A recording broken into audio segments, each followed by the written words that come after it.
Ni hao, it's my Alician birthday gala. Waiting for chai train. Tamang tayo muna kasi walang upuan. Sumakay kami ng train sa Longjian papuntang Chai. And then, konting kebot na lang, nasa Chai na kami. Diba? Konti na lang. Konti na lang talaga. And we are here. Chai Station.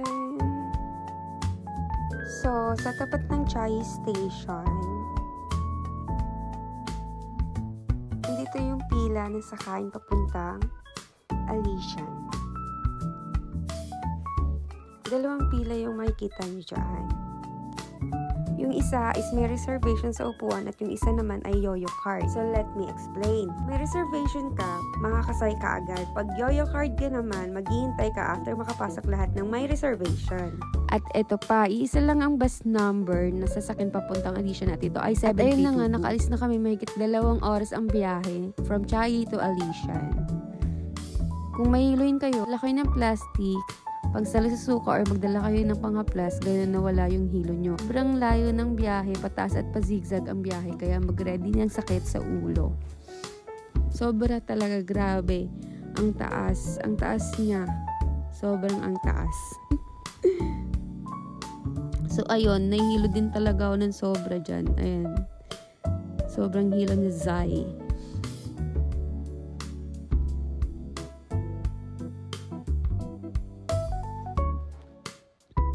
So, eto, nakarating na kami ng Alician. Nakaya naman ang hilo, ha? Hello, Alician! Pak, ganun. Ito pala yung tanawin sa taas ng bilihan ng ticket para sa train ng Alician. Ito naman yung time and price ng train sa Alician. Dalawang station meron ng Alician. Zhaoping at Shenmo Station. Pag nakarating ka na ng Zhaoping, maglalakad ka na ng forest papunta ng Shenmo Station. Mula Zhaoping to Shenmo ay mahigit 1 and 30 minutes. Pero ang kagandahan doon, makikita mo ang ganda ng forest. Hindi mo mararamdaman yung pagod na paglalakad mo papunta ng Shenmo Station. Correct ba? Correct ko.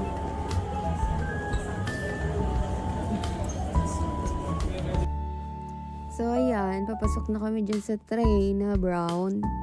Yan yung unang train papunta doon sa Zhaoping. And, syempre, pag nakarating kami dyan sa Zhaoping, yun na, maglalakad na kami papunta ng Shenmo Station. Tulad nga ng sabi ko, 1 hour and 30 minutes papunta doon sa Shenmo Station. Pero, may enjoy nyo naman yon pag naglalakad na kayo kasi as in, napakaganda talaga ng forest. Sobrang ganda, lalo na pag nature lover ka. Cherries. Sige, tignan nyo muna at panoorin nyo muna kung gaano kaganda habang nasa biyahe kami papunta ng Zhaoping Station.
化铁道。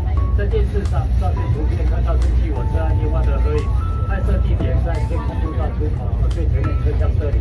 第2节、第4节后面照片拍摄地点就是现在通过的这一个万方。每年3月中到4月的烟花盛开，蒸汽火车从烟花树下穿梭而过，这里是许多摄影爱好者。 So, ito na, nakarating na kami ng Zaopin Station. Tapos, maglalakad na kami dyan. I-start na kami maglalakad papunta ng... Nakalimutan ko na kung anong station. Basta yun, maglalakad tayo. Puro photoshoot na talaga si Zai Zai. Hindi talaga dyan. Si birthday girl.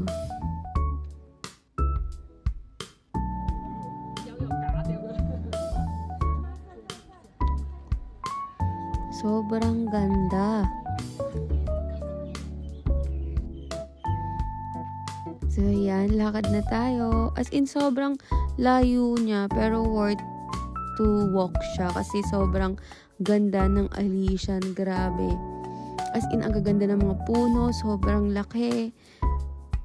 At hindi siya nakakasawang tignan. Sobrang grabe talaga. As in, grabe. Kahit sumakit na yung paa ko, sobrang gustong-gusto ko pa rin maglakad dyan. Kahit ang lamig. Grabe. Then, dyan yung makikita kung gaano katanda na ng mga puno, yung mga basta, yan, ang daming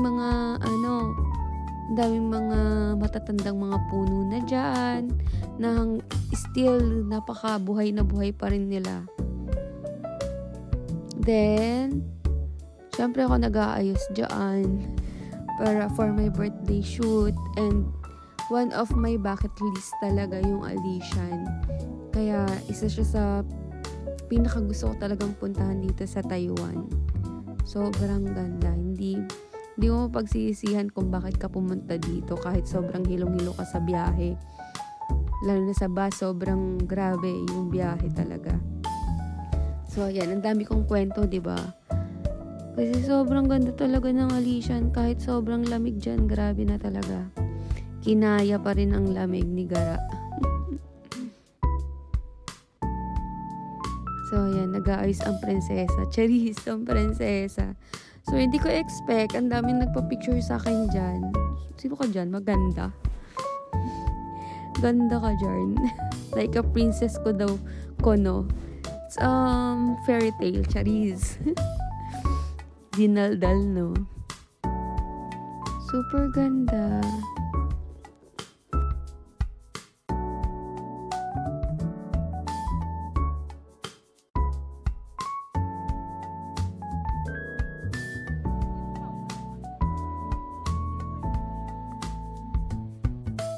So, thankful naman dito sa partner ko, si R-Love, kasi grabe ang support naman niya. Napaka-supportive.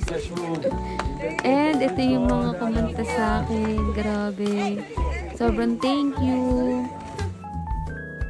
Tapos, ayan yung pinaka nakita namin na old tree. Grabe. Sobrang old niya talaga. As in.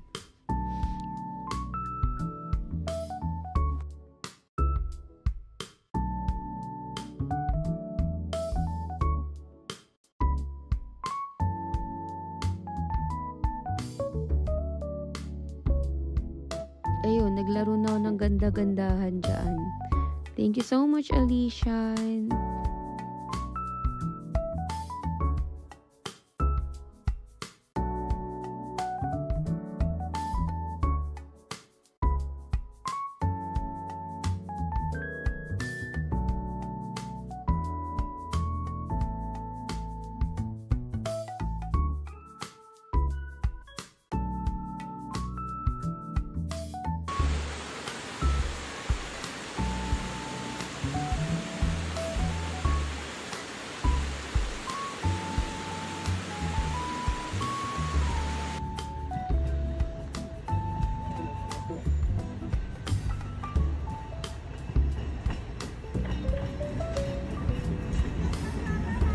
Ito naman yung train na sasakyan pabalik sa Alishan Station. Ito yung Shimo to Alishan. So, kulay red naman yung train na papunta doon. So, 7 minutes yung biyahe niya. pabalik doon sa pinakaumpisang train na sinakyan natin. Okay, ma? It's 100 NT. It's only 100 NT, guys. Sobrang worth it na yun. As in, halos 200 NT yung naano namin. Kasi, yung sa first station, ano ba yun? Basta yun. Tapos, ito naman yung mga hotel niya, guys, dyan. At ito yung hotel namin na pinagbukan. Dafong Hotel. Sobrang ganda niya, guys. Sobrang ganda talaga ng hotel. And, worth of 4,000 plus siya. 4,000 NT. 4,600 bale. 4,600 NT. Kasi nasa loob siya mismo ng Alishan. Hindi ka na magpapakahirap at magpapakalayo. As in, sobrang lapit niya na lang talaga. Hindi mo na kailangan lumayo sa pinaka mismong Alishan. And kung kukuha man kayo ng hotel, mag-book na kayo mismo sa mismong malapit sa Alishan. Kasi kung sa Chiayi pa kayo, sobrang layo ng biyahe, guys. Alishan to Chiayi to Alishan. Sobrang layo talaga. And sobrang cool. Napakaganda ng hotel. Ang ganda ng ambience. Sobrang worth it yung pag-book dito. Malamig nga lang. Sobrang lamig. Kasi winter din yung pagpunta namin. At winter talaga lagi yung birthday ko. Yan yung bintana. May pabintana pa siya. Ang ganda. Tapos mga puno yung makikita nyo. Super cool. Ganda. And napaka-bloom ng mga flowers doon. Ngayon. Napakaganda tignan. And ayan yung packet papunta ulit dun sa may station. Train station banda.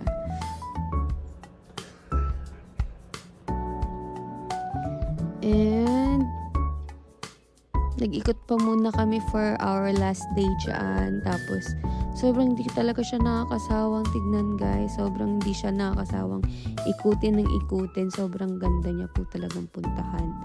Worth it puntahan. Kaya kung isa kayo sa pupunta dito sa Taiwan, ilagay nyo na din to sa sa bucket list nyo na puntahan dito. Sobrang worth it, guys. Wag lang kayo magta-taxi kasi sobrang mahal. Kaya naman i-bus. Mag-bus na lang kayo. Okay? Thank you. Nag-thank you agad, no?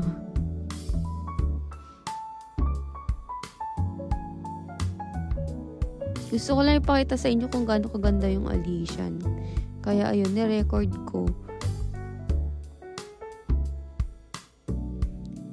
And this is how I celebrate my birthday every year. Kung andito pa talaga ako every year talaga akong may gagalaan na magaganda. Lalo na kung isa sa mga bucket list ko. Kaya ayun. Thank you sa lahat ng manunood nito and thank you sa mga supportive ko, mga friends, lahat. Ayun, thank you sa pag-watch ng mga videos ko. Thank you so much and yun lang, bye-bye!